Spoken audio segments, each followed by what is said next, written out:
هەر لە بەغدا و لە پەرلەمانی عێراقەوە بەڕێز نەجوە حەمید کاکەی ئەندامی ئەنجومەنی نوێنەرانی عێراق لە فراکسیۆنی پارتی لەگەڵمادایە. بەڕێز نەجوە سڵاوتان لێبێت، تۆم کاتتان باش.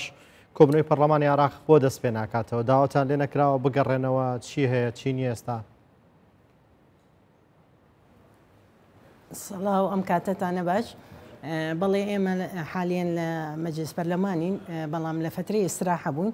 ئێستا داواکاریانەیە بۆمان بگەڕێنەوە بۆ ناو هۆڵی پەرلەمان بۆ ئەوەی چی ماوەتەوە لە بودجەی 2023 و 2024 و 2025 بتوانین دەنگ لەسەری بدەین و پەسەندی بکەین. بە تەئکید ئێمە هەر لێرین ئەوە چەند ڕۆژە وەکو فراکسیۆنی پارتی 5 ڕۆژە بەردەوامین، هیچ دقەیەک تەخیر نەبووینە لە جەلسەکان، چونکە ئەمە مەسیری هەموو عێراقیەکە، مەسیری هەرێمی کوردستانە، مەسیری خوارەوەی عێراقە، ناوڕاستی عێراقە. بە تەئکید ئێمە حازرە بین و ئەوەی باش بێ بۆ هەموو هاوڵاتیەک، ئەگەر لە هەرێم بێت، ئەگەر لە حکوومەتی ئیتیحادی بێ، ئێمە دەنگ لەسەری ئەدەین. بەڵێ، ینی چاوەڕێکرێت تانی و کاتژمێرێکی دیکە کۆبنەوە دەست پێ بکاتەوە؟ بە تەئکید هەموو ئەندام پەرلەمانەکان لێرن، هەموو کوتلەکان لێرن، ئامادەن بۆ ئەوەی چی ماوە لە بودجەکە بتوانین دەنگ لەسەری بدەین و پەسەندی بکەین. بەڵێ، کە ئێستا زەنگ لێ دراکەوە بگەڕێنەوە بە هۆڵی پەرلەمان؟ بەڵێ بەڵێ، کەوا بێت ئەم شەو دەتوانین بڵین پرۆژە یاسای بودجە کۆی گشتی پەسەند دەکرێت؟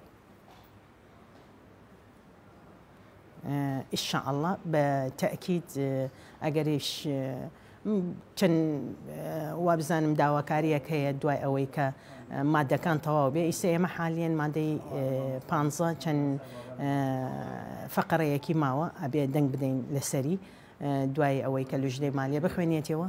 بەڵام داواکاری چەند نائبێکیش هەیە تەقدیمیان کردووە بە شکلی فەردی بۆ ڕئاسی مەجلس پەرلەمان، ئەبێ دەنگ بدەین لەسەر ئەوەیش کە پەسەندی بکەین و بە تەئکید ئەگەر هیچ کێشەیەک نەبێت ئینشاءالله ئەم لەم کاتە لەم ڕۆژە ئینشاءالله تەواوی ئەکەین. بەڵێ، ئەو پشکەی بۆ مادەی 140 لە بودجە تەرخان کراوە، دەتوانین بڵین پشتێکە باشە یان کەمە؟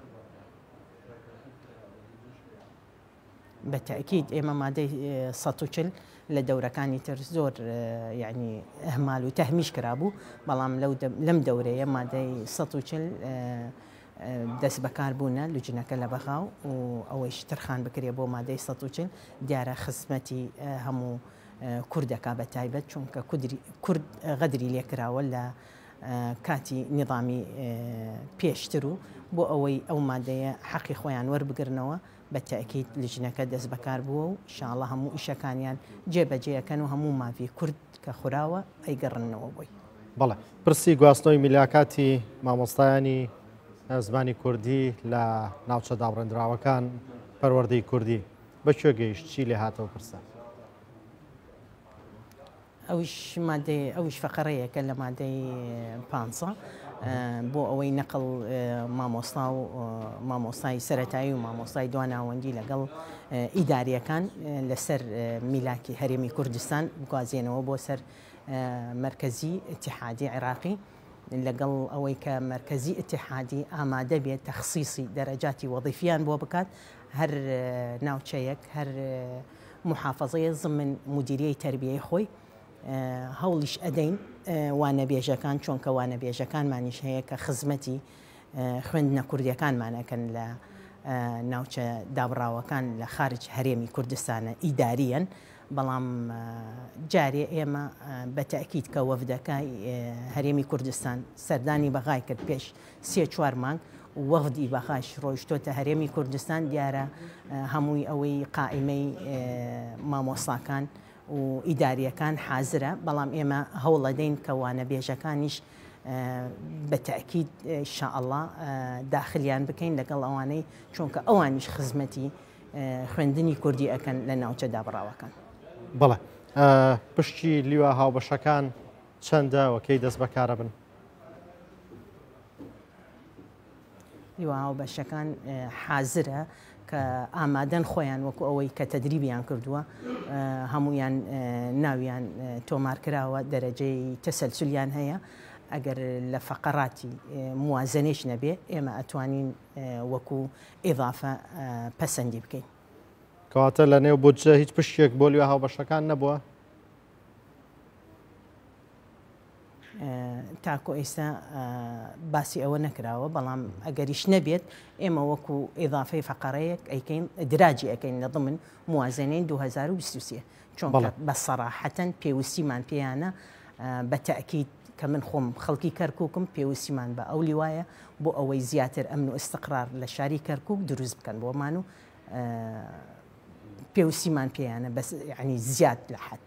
بەڵێ ئەو بڕەپارەی بۆ مادەی 140 تەرخان کراوە لە بودجە چەندە؟ چۆن؟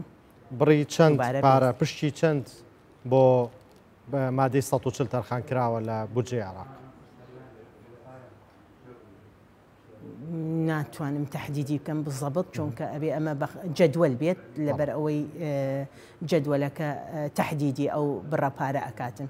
ئێمە گەیسە بڕێ پارە تهدید بکرێت لەوانەیە ئێمە جدولەکە زیاتر بێ ئەنجا ناتوانین ئەو پارەی زیادە لەکوێ بەدەست بکەوێت بۆ ئەو مادەیە، بەڵام جدول هەیە بە گۆرەی جدولەکە ئەتوانین تەخسیسیبان بۆ بکەین. بەڵێ قەرەبووکردنەوەی مادەی 140 لە دوای پەسەندکردنی پرۆژه یاسای بودجەی گۆڕانکارێکی بەسەرادێ؟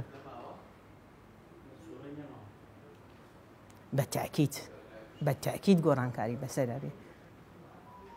ئەگەر میلاکی خوێندنی کوردی بگوازرێتەوە سەر حکوومەتی عێراقی و یاخود حکوومەتی فیدراڵ، مەترسی لەسەر ناوچوونی خوێندنی کوردی دروست نابێ؟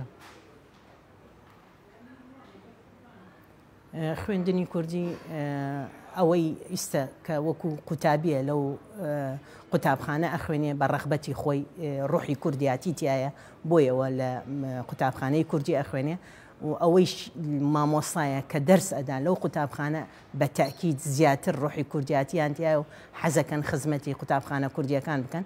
ئینشاءالله قوتابخانە کوردیەکان لەو ڕێژەیان نین کە ئێمە ترسمان لێبێ کە مامۆستاکان بگوازێنەوە بۆ سەر حکوومەی ئیتیحادی و قوتابخانەکانمان لاواز بێت.